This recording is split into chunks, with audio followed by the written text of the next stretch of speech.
Over the next 45 minutes or so, we'll be discussing how best business owners can ensure they take advantage of the opportunities that a recovering economy will bring them. Now, there's no doubt that opportunities will abound when the UK finally gets back to work and restrictions are fully lifted. However, a short, medium and long-term strategy will be essential not to just survive, but thrive. The event today, of course, comes a day after the Chancellor gave his so-called mini-budget. It'll be interesting to hear our panel's views on what Rishi Sunak had to say in Houses of Parliament today. Before we start the Q&A, I'm going to ask our panel to introduce themselves. Ian, can I start with you, please? Yeah, certainly. Thanks, Sam. And morning, everybody. So Ian Workman from Barclays. My job is I'm responsible for the relationship managers in our business banking. So these are the people that you as businesses would meet across Barclays across the UK. Thanks, Ian. And Fran? I'm Fran Bishop from the Pud Store. We have 4 children's wear outlets in the Midlands and have just moved into our big, shiny new warehouse. Good stuff, Fran. And Rob, please. Good morning, everyone. My name's Rob Keeling. I'm Managing Director of Airpure International, and we manufacture, distribute our own brand of fragrance products to primarily the discount sector, but also into some grocers as well. Okay, thanks to you all. Fran, I think there's a bit of an echo on yours. When you're not speaking, would you be able to put yours on mute, please? Is that all right? Yeah, that's fine. Thank you. Okay, before we start the discussion, we want to get our our audience involved today. At the bottom of the screen, there's a Q&A button. If anybody has any questions for our panel today, please press this button and submit your questions, and they'll have a look at them, and we'll do our best to address your queries. I'm going to ask the business owners here, Fran and Rob, to tell the audience. So Fran, Rob, how has your business fared during the last 4 months, and what are your brief plans for the near-term future? Fran, if you want to go first. So obviously we were straight away impacted when the lockdown was announced on the 27th of March. We had to immediately close all our stores. That, as you can imagine, just cut the cash flow straight away to 0, and it was panic stages. You know, that was before the furlough scheme or anything was announced, so it was a case of making sure that we had enough cash to keep going in terms of paying all our liabilities, and first and foremost our colleagues, and that for me was a real big thing of putting their minds at ease. The good thing to come out of all this is that I am a glass half full kind of girl, and I use lockdown as an opportunity rather than seeing it as a negative thing. It gave me a chance to see actually where the business was weak and where we could do things better. We'd been fulfilling our online orders from 4 different locations and stores. And I sort of just woke up one morning on the second week of lockdown and thought, you know what, I'm just going to get a warehouse, I'm just going to do it. That was before the bounce back loans or anything, and I rang my bank manager and said, I'm just going to do it. And she went, you know what, it's a great time, off you go. So I hired a van, went and got all the stock that I needed, and me and my husband moved into the warehouse over the course of 3 weeks. And I've seen it all as an opportunity. I've never got this opportunity in my life to be able to pause and see the negatives, but then turn them into positives. So for me, I've actually really enjoyed it. And we've, you know, online is now, I think we're about 8-9 times up on last year, and the website month on month during lockdowns growing between 29 and 32%. So it's pretty good. Sounds good. Rob, can you follow that? Yeah, well, you know, like Fran, I think I see more the positives than the negatives. We weren't quite as adversely affected. You know, we're very fortunate that we didn't lose all of our income and our source of revenue. So, you know, we had customers that did close stores, but we were fortunate that you know, some of them remained open because they were essential retailers, and luckily some of those that stayed open were some of our biggest. But naturally, despite them staying open, our core category of perhaps fragrance, candles and reed diffusers and that type of thing, we did obviously see a decline in the sales of those types of products. So we very quickly adapted our manufacturing to actually put into the market hand sanitizer, as a lot of people did. Came with its own challenges and its frustrations. You know, we saw real difficulties with the demand for component parts, bottles and triggers just went, you know, through the roof. So trying to source component parts, even if you had the alcohol or you had the antibacterial agents you need to create a hand sanitizer, putting them in a bottle was difficult because you know, you couldn't get hold of the bottles you would typically want. So, you know, we did have challenges, but like I say, we were fortunate that we'd still had a revenue source available to us, and shops open for us to be able to sell to. But I think it was the uncertainty, obviously, which everyone faced, and that's particularly the darkest days for us, were just the unknown, as it were. You know, we think, well, actually, we might be okay. The next month may be okay. The following month may be okay, but you just sort of taking it week by week, really. And I think that was what was the biggest struggle for us to deal with. But you know, nonetheless, remaining optimistic that actually it gave us an opportunity to diversify our product range, and that was the opportunity that came open to us. Was actually we'd actually now produce product we wouldn't have produced otherwise. Are you still working on a week-to-week basis, Rob, or have you got a bit more of a longer-term plan now? No, I feel like the last 2 weeks particularly things have changed, and in the last week certainly it's much more towards how things were before lockdown for us. We did adapt naturally to the situation, and everyone went to work from home, but it doesn't work for us long term working from home. You know, we miss the immediate engagement that each one of us has with one another, and so actually there was our speed and efficiency was really impacted, which was a real cause of frustration for me. You know, our output is significantly high on a daily basis, the work that we get through as a team. So everyone working from home was a challenge, but obviously we did it and it worked as we had to make it work. But really for us, the goal is to get everyone back in really as soon as we can do. And we have started to bring people back into the office. Good stuff. Ian, there's some good stories there, isn't there? Two really good stories. What role do you see business owners having to play as we exit lockdown? Yeah, it's really interesting, and I think what we're hearing a lot of is exactly one of the points actually both Rob and Fran mentioned, is around pivoting, businesses taking an opportunity to pause and also pivot. So looking at their business model and thinking, okay, actually this is an opportunity to press that reset button, you know, and think about my business model, what can I do differently, what new markets are available, and what's the future look like. Now, as Rob alluded to a bit actually, there's a bit of uncertainty out there. And that's scary. You know, that's scary for a lot of businesses. You think of, you know, many of our customers are second, third generation businesses that have been going 40, 50 years plus. And therefore, they've got a traditional way of doing things and they've got a good traditional customer base. But the future looks very different. I think one of the really interesting bit is how businesses have really embraced the digital age. You think about the hospitality and leisure industry, the number of pubs now that have developed an app to be able to take drink orders over last weekend. You know, that was nothing that was around a few weeks ago. And so that's increasingly what we're seeing of. I think what's interesting, though, is the amount of debt that the business in general have to take on. So last night we hit a figure in terms of £7 billion has now been lent to business customers with Barclays through the bounce back loan scheme. You know, that's a huge amount of money. And it shows that actually lots of businesses are taking advantage of that. Interestingly, though, 40% of those businesses are taking the money and putting it into their deposit account. So actually what they're doing is not necessarily they need it, they're saying it's available, the government have made it available. What I will do is I'll take advantage of it while it's there, in case the government withdraw it, but I'm going to put it to one side. And that's sensible because it's interest-free, no-free, so you can repay it at any time as well. So I think there's some interesting behaviours going on, Sam, that we're seeing, you know, that's consistent across the country. Yeah, sure. Fran, Ian alluded to digital, some people, businesses pivoting towards digital. We were talking before, Fran, about your online offer. Can you tell us a little bit more about that, please, and how you've changed your business? Yeah, so for the last 4 or 5 years, I've talked on about, you know, I'm really passionate about the high streets and, you know, thrown all my money into the shops, and we only launched online back in October, so we're really quite new online, and I did the whole thing myself because I am much to the upset of my bank manager. I don't like spending or investing money on things that I don't need to straight away, so I actually built the whole website myself back in October, and it's funny that it became a blessing in disguise. The website was doing pretty well over Christmas and we were fulfilling from 4 locations, and it was something in the background that was a little bit of extra income.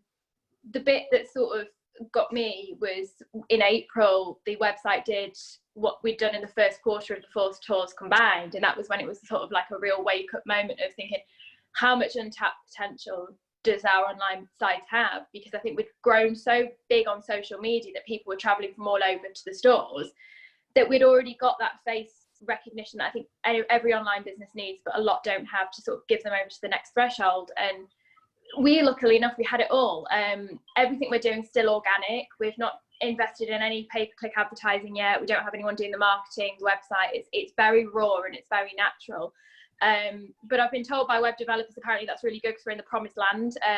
Our Google rankings and everything have shot up because we've done everything back to front, and I think that's typically me, that just does everything completely wayward.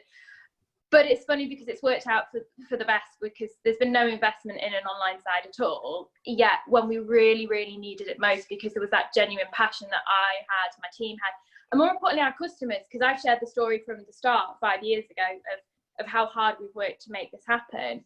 The customers at the time that we needed them the most, they rallied around and they were like, do you know what, we're going to support your business to get you through this, so you'll still be there and the stores will reopen after lockdown and once life becomes back to normal. And I think that's probably the key takeaway for every business, is if you've got, you know, if you're a B2C business and you've got that community base, use that, because you'll find that so many people are loyal to your business, that when you do change and pivot, like Ian said, they will support you and they will back you if there's a raw honesty.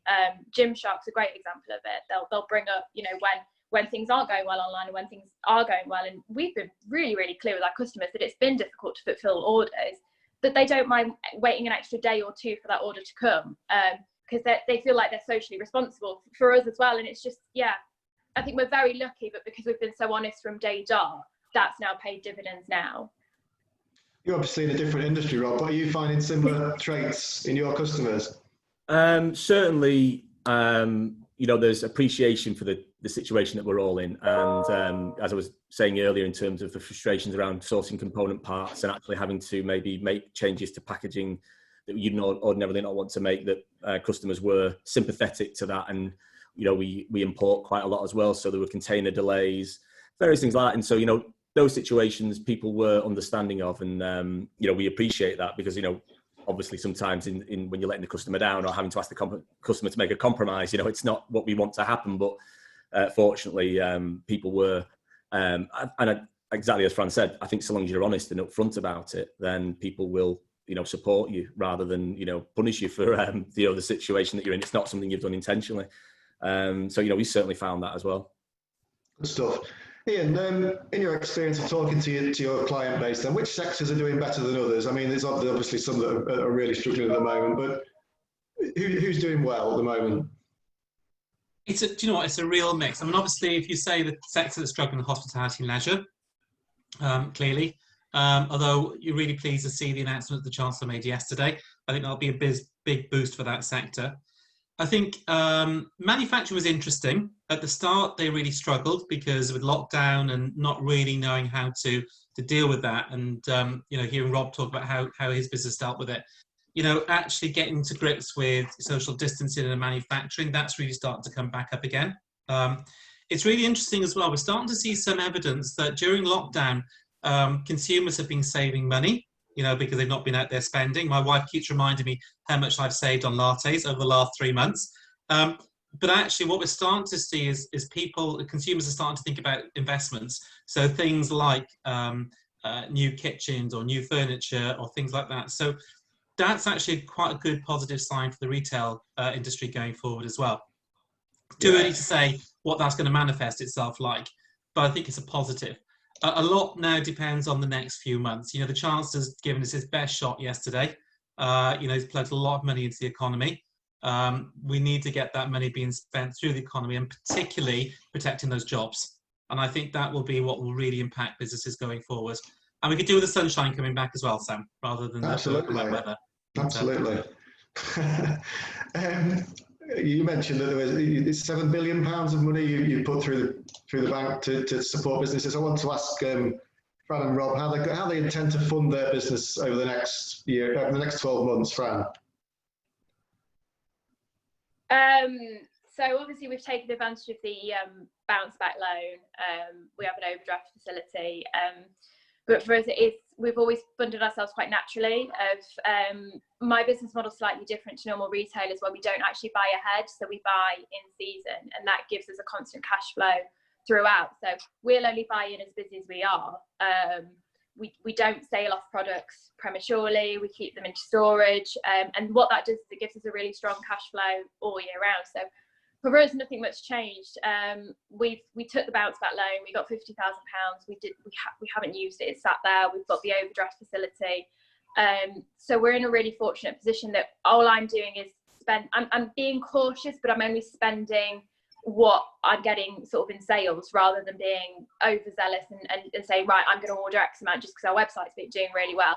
We're honest with our customers will wait for us. They'll wait 2 extra days for the stock. So we've got income coming in and going back out.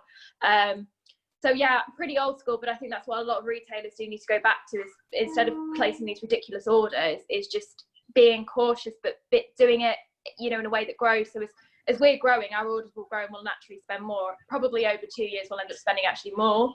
But I think that this model, especially for retail, works really well, and it keeps it nice and safe and tight. Plus, I hate using my overdraft. Hate it. Rob, are you being cautious too, or are you having to invest? Well, I think some similar traits as what Fran has described. I don't like being in debt. Unfortunately, at times it's a natural thing that you have to have if you want to grow your business. But we use a sales finance facility through Barclays, so you can upload, sales invoices on the day of delivery, and they'll release 85% of the invoice value.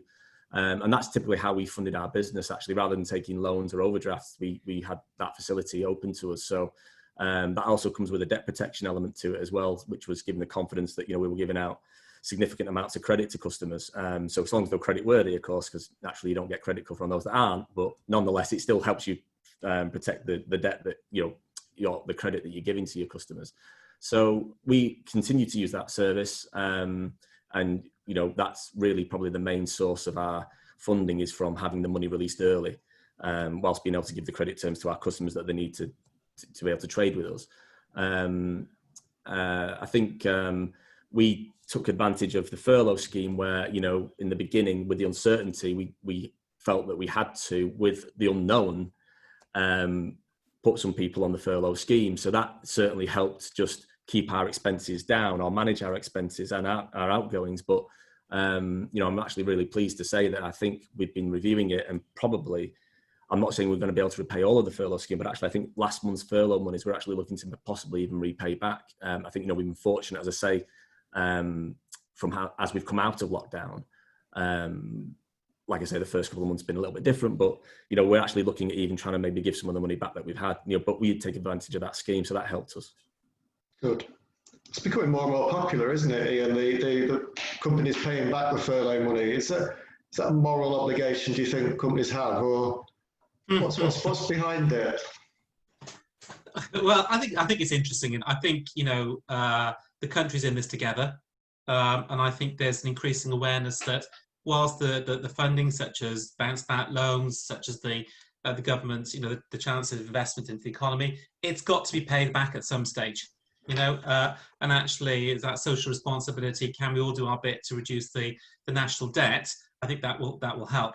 I have to say, I haven't heard too many companies like Rob handing back the furlough money yet. That's probably fair to say. That's probably the first time I've heard that. So it'd be interesting to see how many companies follow that lead. I would stress that I don't think we're sadly not in a position to offer it all. But I think because we had more people on furlough in the first 2 months than the last month, so I think the last month's value was that bit less than what the others were. But that's nonetheless, I think from our perspective, just a view that we thought that actually we've been very fortunate compared with a lot of people. So we figured part that's of really our good. Responsibility. And I think what would be really interesting, to Rob's point, is obviously the chance I mentioned yesterday around the £1,000 that you'll get if you retain people and you'll get next July. Actually, how many people take that up? Because that's obviously something he's hoping for. Again, he talks about jobs. But I mean, the principle is the same as I mentioned earlier, with people taking out loans. And you hear both Rob and Fran saying, don't like debt and you don't want to borrow money, but lots of companies are doing that and putting them to one side, which actually does set up the stall quite well to say that actually when repayments start next July, a lot of people will repay that debt because they haven't used it, but they want that protection against the uncertainty over the next 6 months. Well, we did defer our mortgage payments on our building. That we own the building that we're in, and it's mortgaged through Barclays. And our account manager did call and say, look, actually Barclays are saying if you want to, you can defer the payments. And again, with the uncertainty, I said to Stuart, we may as well do that just in case. You know, we've switched them back on now because we're actually in a position that we can continue to do so. But because it's the unknown of everything, so like Ian said, you know, you take them if the money's there available, you take it and put it to one side. Then, you know, who knows if you need it or not, but you may as well have it in case you do. Ian, do you worry that debt might be a hindrance to growth this time next year when all this money has to be paid back? Yeah, I mean, it is a concern for us, Sam. I mean, clearly we need the economy to start growing. We need a V-shaped recovery, as people at the Bank of England will talk about it. Because, you know, what Rob and Fran talk about is cash, and cash is king. You know, and people need the cash in their business to be able to survive, and therefore a lot of these schemes will enable them to have the cash to continue to trade. But when I'm talking about £7 billion for the debt there, that's just from Barclays. You know, we've got about 25% market share. Doesn't take an expert to work out how much additional debt is now out there in the economy. And if you think about it, before we had this, we already had the implications of Brexit. Brexit hasn't gone away, by the way. You know, Brexit is still there. You know, there's some key negotiations coming up. So there were a lot of businesses that actually were struggling pre this. And so therefore I worry more for those businesses who were fighting incredibly hard to survive before this. You know, actually, how many of those now will this just be, you know, too much from going forward? Interesting, again, we've not seen huge evidence of that yet. I think it'll be a problem for 2021 rather than 2020. But you're certainly right, Sam. It's something that we all should be aware of for next year. Okay, and Rob and Fran, I just wanted to talk briefly about any problems with your supply chain. Fran, there's certainly been a very high-profile case this week concerning clothing retailer. Have you had any problems at all with your supply chain? Oh, so many. So many. So we started in the nursery hardware goods the start of this year, and you know, it rocketed. So we do pram, travel systems, cots, furniture. And we started shifting loads of furniture online for nursery furniture, and it had never been an issue before, just to get them straight in from the manufacturer. And then suddenly they're saying, well, actually, the shipping, it's not leaving, the cargo's not leaving, so we've got another 2 weeks, now we've got another 4. And you're sort of sat there going, oh God, please no, because we've never had these issues. But this was, again, where it comes with this transparency. The manufacturers weren't being honest and telling us. They were allowing us to take the orders. So then we were going back to them going, oh, well, can you ship now? And they were like, oh no, actually we can't, because we've got to quarantine this stock, or we've not got enough staff in. Again, like the case you mentioned, we import a lot of stock from Italy, and obviously they went into lockdown prior to us, so we were experiencing the stock issues probably as early back as January. And that was when, to be fair, I started anticipating something was going to happen, because normally the stock's readily available that we can just get it flown over, we'll get it next day. And that was where it was almost new styles were drying up a little bit, because they're saying, oh, there's so many people not in the factory, your lead time's now going to 10 weeks. Now moving forward, especially with the larger products, we've got issues coming in now that items that were meant to come into stock in August now aren't coming till October. But then on the flip side, because we deal quite a lot in past season clothing and bankrupt stock, my emails a day, I must get 4 to 5 inquiries a day of buying job lots. And so I think my business, especially because we are kind of like a TK Maxx sort of style, next year I think that will be really strong for us personally in margins, because we'll have our pick of the litter of whatever stock we want. And that's where in every situation there's going to be winners and losers. So yeah, it's been a catch-22. One side we've got loads of stock, the other side we can't get the bits that we need right now. So again, comes down to being honest with customers. At one point I was literally in an enterprise van driving up and down the motorway delivering display prams to customers that had gone into labour during lockdown, because Ian's laughing, no, genuinely. Driving up and down the motorway delivering prams, went as far as Oxford and delivering display prams to our customers, because obviously they needed travel systems to get their kids out of hospital, because we couldn't get them from the suppliers. But then on the flip side, that's given us so many good reviews, so that's always good. Yeah, hard work as well, Fran, by the sounds of it. But Rob, how's your supply chain performed? Yeah, well, I touched on it earlier in terms of being able to source triggers, bottles, and the like, caps, packaging. The demand was increased significantly. We were air freighting component parts from China, which obviously added considerable cost. Not only did, naturally because demand increased, so did the prices, really frustratingly. I think there are some suppliers out there who really need to question some of the decision making, and we'll be certainly having some reviews over our supply chain, once things sort of recover a bit further than where they are still at the moment. But, I think people that want to take advantage of the situation, with the things which we're calling into question, really. But it did happen. It's there. It's a part of what, unfortunately. And sadly, at times, we're at their mercy. The kind of question was buy it or don't. So, and if you don't have it, you can't produce a product. And I can't produce a product, I can't pay my staff. So, there were at times there was very few choices on the table, but that's recovered now. It's nowhere near like it used to be. There's still a little bit of game playing going on at certain aspects of it, but it's nowhere near like it was 6 to 8 weeks ago. And things have really calmed down. Good stuff. I've got a couple more questions. Just a reminder to our audience, if they want to submit some questions for Ian, Fran or Rob, you can do using the Q&A button at the bottom. Ian, let's talk worst case scenario and think there might be, we've already seen a local lockdown in Leicester. If that becomes more widespread, what's going to happen? Do you think businesses are prepared for a second wave? Yeah, I think absolutely. I think that the beauty of the first lockdown is that, businesses now have experienced it and have put a lot of the plans in place. If I look at the only business I work in Barclays, if you think about it, over a weekend, we had to source 70,000 laptops to get colleagues to work from home. They've now got those laptops and they've got the technology. And we've made some mistakes along the way, without a doubt, as we've learned about that. But actually now we're operating at a normal rhythm. And so we're prepared. And thousands of businesses are prepared for that. But it will always come back to that cash flow issue, and actually can they withstand it? So I think it's not necessarily about how prepared they are. It's about actually how much cash they've got in the bank to keep them going through any lockdown. It's really interesting. I think if you look at Melbourne at the moment, they're on lockdown. And I think that's just with 140 cases, and the UK is still seeing about 500, 600 cases.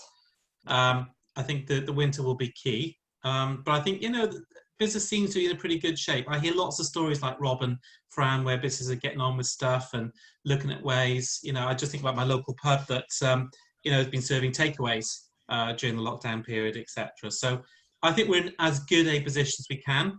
There's plenty of cash flowing into the economy, which will help. I think it'll be very different if we had, say, another 3 or 4 month lockdown. But fingers crossed, it'll be, localized like we have in Leicester currently, rather than a full-blown national lockdown again. Cool. Barclays still working from home remotely, yeah? Is that right? Yeah, absolutely.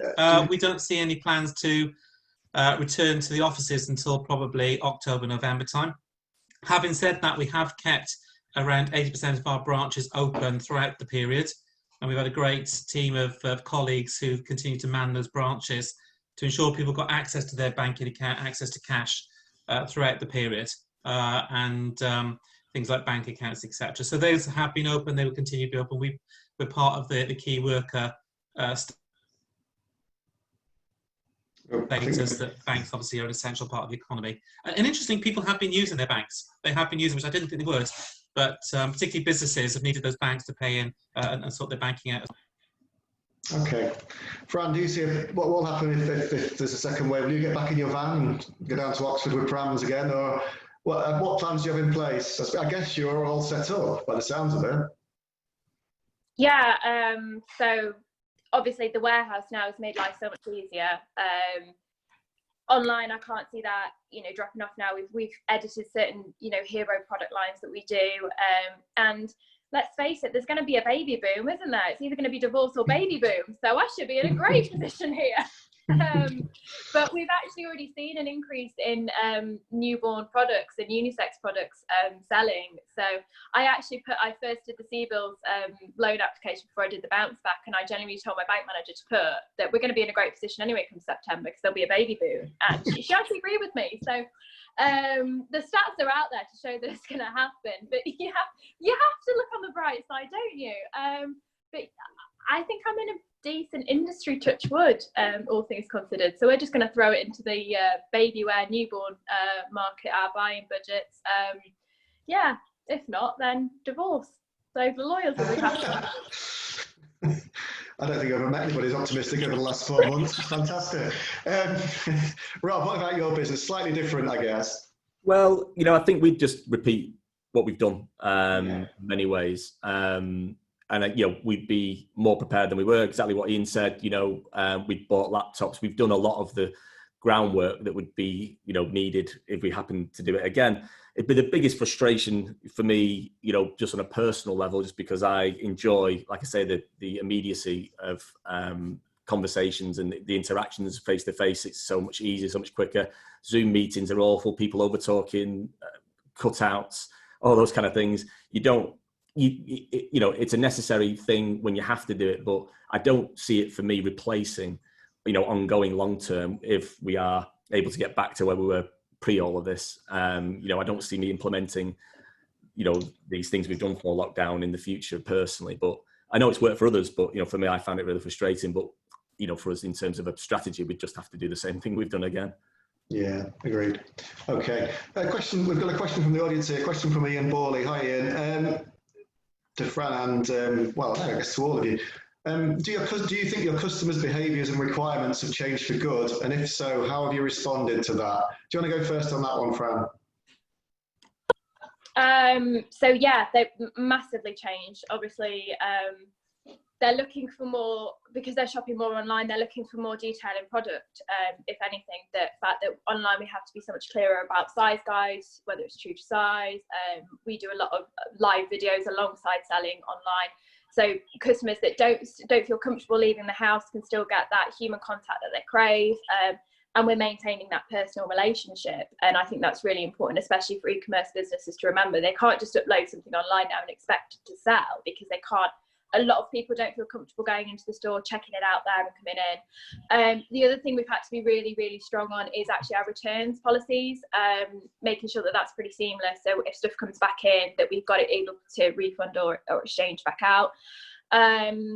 It's the simple stuff, it's the refined stuff that they're expecting, because they're shopping so much more online.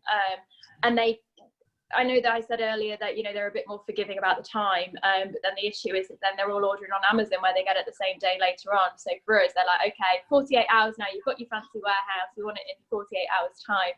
So that's where we're having to streamline our whole picking and packing process, to make sure it's really, really thorough. So yeah, I'm quite scared of customers sometimes. They're intimidating, because they definitely know what they want, and there's a lot of competition out there, especially now. So my view is, to me and all my colleagues, we say, right, we've got to be the best of the best in everything that we do to make them want to come back week in, week out. And as you've gathered, I'm very passionate about what I do, and I hope it rubs off on customers, so then they love us. I can't believe that newborns' parents are intimidated. I would never have guessed that. Well, they are. Yeah. Rob? I certainly think, people have become, as I say, sympathetic to the situation and understanding. So, and that still exists today. I do believe that, of course, at some point in the future, when this is all forgotten, and it's yesterday's news, people will probably return back to their usual demands and expectations, and probably rightly so. And I think, like I say, it's how long it's going to last for, I don't know. As long as the limitations and restrictions that are in place at the minute due to social distancing, the lockdown and so forth, like I say, as long as those are still in place, people are still going to have some sort of understanding for when things go wrong. But I do believe it will return back to normal, or more, whatever normal is, in the future. I don't think it will change forever. Okay. And Ian? Yeah, I think it leads into a question that Brett's asked, actually, around the cash and card transactions. So specific answer, yes, massive increase in use of cards rather than cash. So card transactions have gone up like that. Cash has gone significantly down like that. I think that will continue. I think, you know, everybody now has really embraced contactless technology, using cards for payments, etc. And I think people will get used to that. But we have to be careful because not every member of society is comfortable with cards and online technology. It doesn't matter how many times I tell my mother-in-law that online is a better way to do it. She still insists on using checks and cash. And so, yeah, so exactly. So I think, you know, you will still have a core of society that will want to retain in cash. And also the big important thing around cash, it tends to be the more vulnerable people in society that rely on cash. And so, you know, the message we're giving lots and lots of businesses, please bear in mind, you know, as you go contactless and you see the benefits of taking card-only transactions, please don't forget about those vulnerable people, because there will always be a need for cash. And I suspect there will be legislation at some stage that protects that use of cash in society as well for those vulnerable people. But overall, absolutely, that's the biggest change is the card transactions. Cool.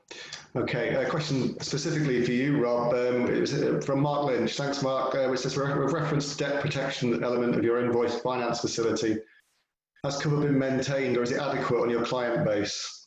It is, particularly because we focus on those that are actually generally creditworthy, and typically when they've not met the criteria, because it's backed through Euler Hermes, so it's with Barclays, but Euler Hermes are the ones that are backing the debt. So, you know, when they do a credit check on someone, if it doesn't generally come back with either a rating at all, we'd put them on pro forma, or if it's only a small rating, we'll tend to obviously want to try and stay within what the cover's at. We've had a couple of people's cover pulled, but we think we understand they understand the reasons why, and we've actually continued to support those customers because they've supported us for so long as well. You know, we've got customers that supported us from the beginning, so you know, we haven't just kind of dropped them, but it's because we understand the reasons why. So we believe that they're still very strong and they're going to recover.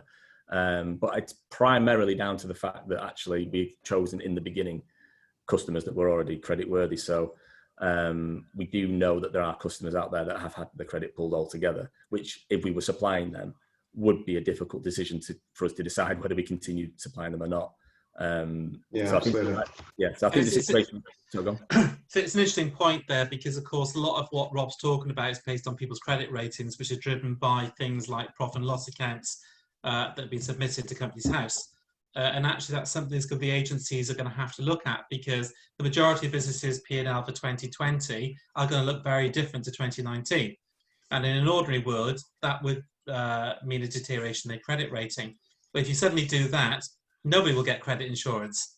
And so it's going to be an evolving piece. And I think a lot of these people that provide those products are going to have to think about, okay, like for us, when we assess a loan, we base it on 2019 performance. We're almost excluding 2020 unless there's a reason to look at it. And I think that's going to be the interesting bit as we go forward in terms of credit, because it's really important that people like Rob can get that insurance just in case.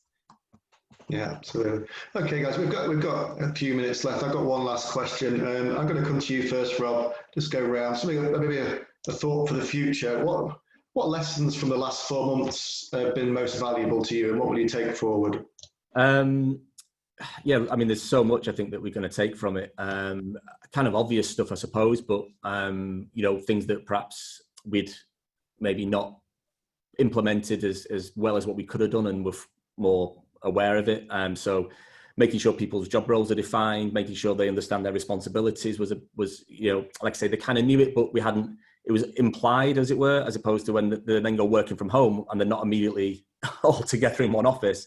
You know, recognizing that actually, do you know what, we need to have this conversation and say, right, you're specifically responsible for this, you are for this, to make sure those roles were very, very clearly defined. So that helped us do that. And, you know, that's a lesson to probably, you know, make sure that we're doing those things, not just being when it's forced upon us, but doing them anyway, because it's good business practice.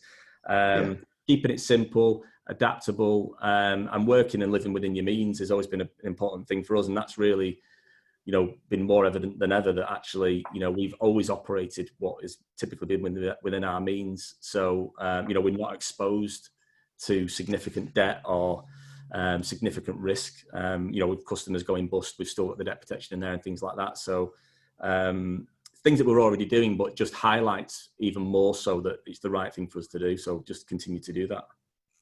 Okay, Fran. I'd say follow your gut. Is what I've learned, is that I take each day as it comes now, and if there's something that's been on the back burner, like for us it was a central warehouse, is look at what's stopping you realistically doing that, and then do it, because there's so much that we put off and we hold off, that I think that the whole situation, just even in life, has sort of shown me that there's no certainty. No one would have ever predicted this a year ago. No one would have ever said that the government was going to do what, force our shops to close. It wasn't even covered in our insurances. And it's little things like that, looking at the fine print. I know a lot of businesses have struggled with insurance. It's looking at the little bits and going, okay, well, this is completely and entirely now possible to happen. So how are we protected for future things? But also on a personal note, and I think a lot of business owners actually feel the same, is that my well-being, my mental and physical well-being during lockdown has actually improved hugely. I worked so many hours before and I wasn't necessarily very productive in them hours. But now, because I have a 7-year-old son who's off school and is not in school, and my hours have had to be, okay, when I do work, they have to be super, super productive, and I have to plan everything even further. What it's actually led me to is being more productive, making more money, but then spending more time with my family and prioritizing that. And that's something that I was so bad at before, and I hope that a lot of business owners can take that, especially ones that have a family. And when the government was saying, okay, go out for your hours exercise, I never used to do that, but now we go walking every morning at 7:30 in the morning as a family, and that's something we will continue. It sets me up for the day, it sets my son up, it sets my husband up, and it gives us that time. And then when you're at work, you're happier, and I think happier people are more productive. So I know it's completely taken a tangent there, but I think that's really, really important to remember and take away from this. How on earth do you get your son up at 7 o'clock or 7 in the morning? That's what I want. And finally, Ian. Yeah, so look, I think the important bit, and you heard both Fran and Rob talk about this, is what I mentioned, that reset button. Use this opportunity to take some time out to reflect on your business, because when you're really busy, it's very difficult to think about, okay, what's working really well and we should supercharge. Actually, what's that bit of the business that you've sort of not bothered looking at because you've been too busy, but probably you should do something with.